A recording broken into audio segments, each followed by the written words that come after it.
बिस्मिल्लाहिर्रहमानिर्रहीम। Dear students, अस्सलाम वालेकुम। मैं हूं मोहम्मद अरसलान फरीद और आज की हमारी वीडियो है इबारत की तशरीह लिखने का तरीका। जमात नौम के पेपर में सवाल नंबर 3 जो होता है इबारत की तशरीह का होता है, उसके 2 जुज़ होते हैं और दोनों ही हल करने होते हैं। उसके अंदर कोई चॉइस नहीं होती। हर जुज़ को अलग अलग अटेम्प्ट करना होता है और उसकी वजाहत भी करनी होती है कि मैं किस जुज़ की तशरीह कर रहा हूं। तो याद रखें, पहला जुज़ 5 नंबर का है, इसी तरह दूसरा जुज़ 5 नंबर का है। इस तरह दोनों जुज़ मिलके कुल 10 नंबर के बनते हैं। और इसके लिए वक्त कितना खर्च करना चाहिए, कितने वक्त के अंदर इन दोनों को पूरा करना चाहिए, तो उसके बारे में वजाहत करता चलूं कि आप इसको 15 मिनट पहले पैराग्राफ को और 15 मिनट दूसरे पैराग्राफ को दें। इसी तरह आधे घंटे के अंदर आपका यह सवाल हल हो जाएगा। इससे कम भी हो सकता है, ज्यादा भी हो सकता है। कोशिश करें इसी वक्त के अंदर इसको मुकम्मल करने की। इसके अलावा इबारत की तशरीह करते हुए सबसे पहले ऊपर सवाल नंबर 1 लिखेंगे। उसके बाद 2 जुज़ जैसे होते हैं, एक जुज़ का नाम है अलिफ और दूसरे जुज़ का नाम होगा बे। जो अलिफ जुज़ होता है वो फर्स्ट हाफ असबाग में से आता है, जबकि जो दूसरा जुज़ होता है अमूमन वो सेकंड हाफ, यानी कि पहले 6 सबकों में से अलिफ आएगा और सेकंड हाफ में से बे आएगा। अलिफ भी लाजमी है, बे भी। ये दोनों जुज़ 5-5 नंबर के हैं। दोनों को अटेम्प्ट करने का तरीका सेम है, सिर्फ अंदर किस चीज का हवाला तब्दील होगा वो है सबक का उन्वान, वो तब्दील हो जाएगा और मुसन्निफ का नाम तब्दील हो जाएगा। बाकी तरीकाकार सबका सेम टू सेम रहेगा। तो आइए हम जमात नौम की किताब का पहला सबक हिजरत नबी का एक नमूना देखते हैं कि किस तरह इस इबारत को तशरीह के जुमरे में ले जाते हैं, किस तरह इसकी तशरीह करते हैं। सबसे पहले पेपर के अंदर जो पैराग्राफ दिया हुआ है उसके पहले चंद लफ्ज वो लिखें, दरमियान में डॉट डाल के आखिर वाले 2-3 लफ्ज लिख दें। इस लिखने का क्या मकसद है, ये क्यों लिखा जा रहा है? ये इसलिए लिखा जा रहा है ताकि मुम्तहिन जो पेपर चेक कर रहा है उसको पता चले कि किस हिस्से की वजाहत की जा रही है, किस जुज़ की तशरीह की जा रही है। इसको कामाज में लिखें, दरमियान में जगह छोड़ दें और आखिर में आगे ये 2 कामाज खत्म कर दें। उसके बाद है लफ्ज हवाला मतन। मतन किसको कहते हैं? मतन का माने लिखी हुई तहरीर। वो तहरीर जो आपको क्वेश्चन पेपर के ऊपर मिलेगी उसको हवाला मतन कहते हैं कि किस उसका हवाला देना है कि ये तहरीर कहां से आई है, किस सबक से ली गई है, इसका मुसन्निफ कौन सा है, ये उसका हवाला है। सबसे पहले हमारी हेडिंग होगी, मार्कर के साथ हम लिखेंगे सबक का उन्वान। सबक का नाम लिखना गलत है, सबक का उन्वान होता है, नाम नहीं होता। इस बात को आप याद रखें कि जब भी आप लिखें तो सबक का उन्वान लिखें, सबक का नाम ना लिखें। सबक का उन्वान के सामने उस सबक का नाम लिख दें कि ये जो तहरीर दी हुई है क्वेश्चन पेपर में, ये जो पैराग्राफ दिया हुआ है, ये जो इबारत दी हुई है, इक्तबास दिया हुआ है, ये किस सबक का हिस्सा है। ये है हिजरत नबी से। हिजरत नबी का तकरीबन ये आखिरी पैराग्राफ है। उसके बाद है मुसन्निफ का नाम, कि इस सबक के मुसन्निफ का नाम क्या है। इस सबक के मुसन्निफ का नाम है मौलाना शिबली नौमानी। उसके बाद सवाल कुछ इस तरह होता है, दर्ज लसर पारों की तशरीह कीजिए, मुसन्निफ का नाम, सबक का उन्वान लिखें और खत कशीदा अल्फाज के मानी लिखें। अब खत कशीदा अल्फाज कौन से हैं, हमें कैसे पता चलेगा कि किस लफ्ज का मानी लिखना है और किसका नहीं? तो उसी क्वेश्चन पेपर के ऊपर कुछ अल्फाज तकरीबन 4 ही होते हैं अमूमन, उनके ऊपर एक लाइन लगी हुई होगी, वो इस तरह इस लाइन को खत कहते हैं। कशीदा मानी खींची हुई। इस खींची हुई लाइन का आप अल्फाज में लिखने होंगे। एक दावत हक, दूसरा मुंतजिर, दरमियान में हमने ये जगह छोड़ दी है। टोटल 4 लफ्जों के ऊपर ये निशान होगा। आपने उन तमाम अल्फाज, वही 4 अल्फाज जो है यहां पे लिखने हैं और उनके मानी लिखने हैं। उसके बाद कुछ लोग कहते हैं कि यहां पे सियाको सबाक होना चाहिए और कुछ कहते हैं नहीं होना चाहिए।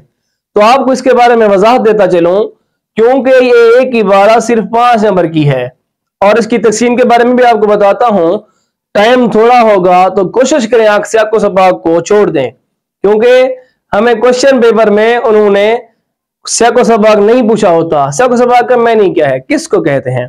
सियाक व सबाक का मतलब यह है कि ये जो इबारत दी हुई है, इस इबारत से पहले मुसन्निफ ने सबक में क्या लिखा था और इस इबारत के बाद मुसन्निफ ने क्या लिखा था, और ये इबारत सबक के किस हिस्सा से ली गई है।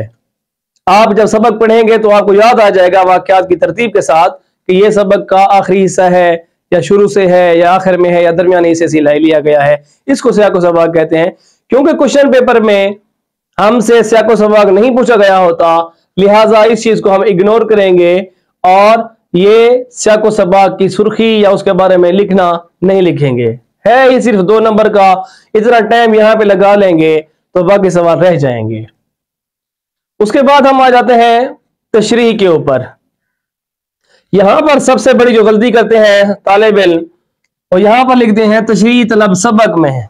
सबक नहीं, हमें क्वेश्चन पेपर में इबारत के बारे में पूछा गया है कि इबारत की तशरीह करनी है, उसी एक हिस्से की, उसी 2-3 लाइनों की, ना कि पूरे सबक की।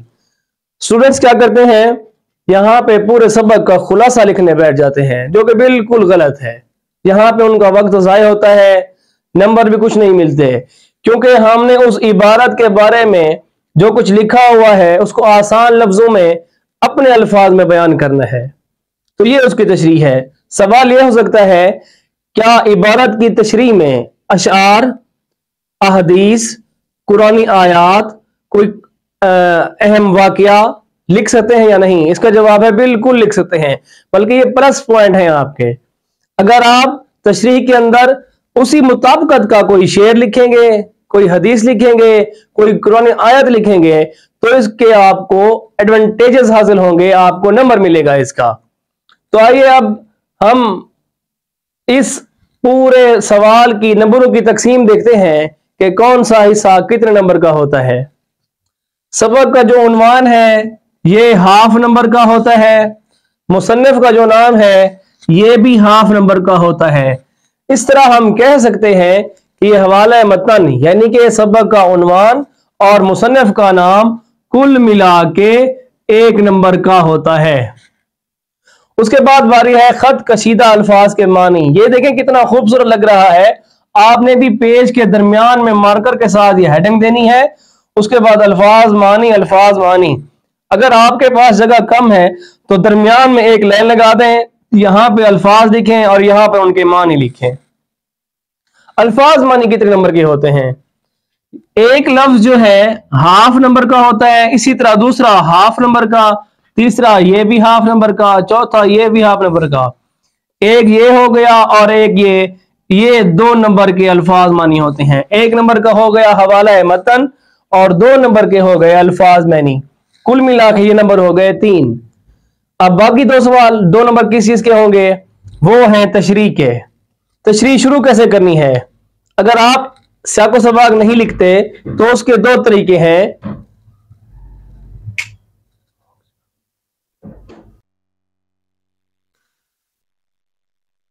इसके बाद तशरीह का मरहला आता है। हवाला मतन 1 नंबर का हो गया, 2 नंबर के हो गए अल्फाज मानी। तीसरा मरहला है, तीसरा पॉइंट है तशरीह का, जो कि मेन इस इबारत की तशरीह ही लिखनी होती है, जो मेन चीज यही है।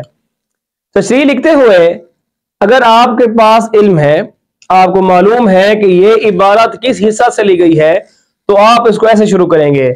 ज़ेरे नजर तशरीह तलब ये इबारत मौलाना शिबली नुमानी के लिखे हुए सबक हिजरत नबवी के पहले हिस्से से लिया गया है। अगर दरमियान से है तो दरमियाने हिस्से से लिया गया है। अगर आखिर से है तो लिखेंगे आप आखिरी हिस्से से लिया गया है। इससे पहले मुसन्निफ ये कहता है, उसके बाद ये कहता है, वो सियाक व सबाक का हिस्सा हो जाएगा। फिर उसके बाद लिखना है इस सबक में, इस इबारत में मुसन्निफ कहता है कि, क्योंकि हमने तशरीह जो करनी है वो इस इबारत की करनी है, इन्हीं 2-3 लाइनों की करनी है, पूरे सबक की नहीं करनी। इस तरह ये तरीका अपनाते हुए जब आप लिखेंगे तो चेकर खुश होगा और आपको पूरे नंबर देगा। लेकिन बात यहां पे कंप्लीट नहीं हुई। ये सिर्फ 5 नंबर का मैंने आपको हिस्सा बताया है, सिर्फ अलिफ का। उसके बाद मरला दूसरा आता है बे। बात तालिब इल्म क्या करते हैं, एक हिस्सा करके दूसरा छोड़ देते हैं। जबकि वीडियो के शुरू में मैंने आपको बताया है कि इसमें चॉइस नहीं है, ये दोनों हिस्से करने हैं, अलिफ भी बे भी, इसके भी 5 नंबर हैं, उसके भी 5 नंबर हैं। तालिब इल्म भूल के एक हिस्सा करते हैं सिर्फ 5 नंबर का, जबकि दूसरे नंबर जो 5 होते हैं, दूसरा जो जुज़्व होता है उसके 5 नंबर छोड़ आते हैं। ये बहुत बड़ी गलती है। इसके अंदर आप ये बात याद रखेंगे कि आपने तशरीह जो करनी है दोनों इबारतों की करनी है, और ये लफ्ज यहां पे आपने लिखना है तशरीह तलब इबारत में, ना कि सबक में। सबक की बात नहीं करनी, सिर्फ इबारत की बात करनी है।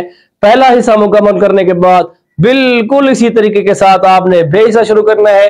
फर्क क्या होगा अलिफ और बे में? अलिफ का जो ये है हिस्सा, यहां से आप देखेंगे वहां पे कोई और इबारत खड़ी हुई होगी, उसके पहले चंद लफ्ज और आखिरी चंद लफ्ज लिखेंगे। हवाला मतन की हेडिंग ऐसे देंगे, सबक का उन्वान सेम टू सेम लिखेंगे, मुसन्निफ का नाम भी सेम टू सेम, ये हेडिंग आ जाएंगी। लेकिन यहाँ पे सबक का नाम बदल जाएगा। जैसे आराम और सुकून आ गया तो यहाँ पे आएगा इम्तियाज अली ताज। इसी तरह आपने ये हिस्सा ख्याल से करना है, ये हिस्सा आपका 1 नंबर का है। जैसे अल्फाज है खत कशीदा, वहां पर वो भी तब्दील होंगे। जो ही अल्फाज तब्दील होंगे तो उनके मानी भी तब्दील हो जाएंगे। ये हिस्सा 2 नंबर का है। तशरीह इस पैराग्राफ की अलग तशरीह होगी, उस पैराग्राफ की तशरीह अलग होगी। पैराग्राफ का लफ्ज इस्तेमाल ना भी करें तो भी ठीक है, बेहतर यही है कि जो लफ्ज क्वेश्चन पेपर में लिखा हुआ हो वही इस्तेमाल करें। वहां पर कोई इबारत का लिखा हुआ हो तो इबारत का करें, या इक्तबास का लिखा हो तो इक्तबास का करें।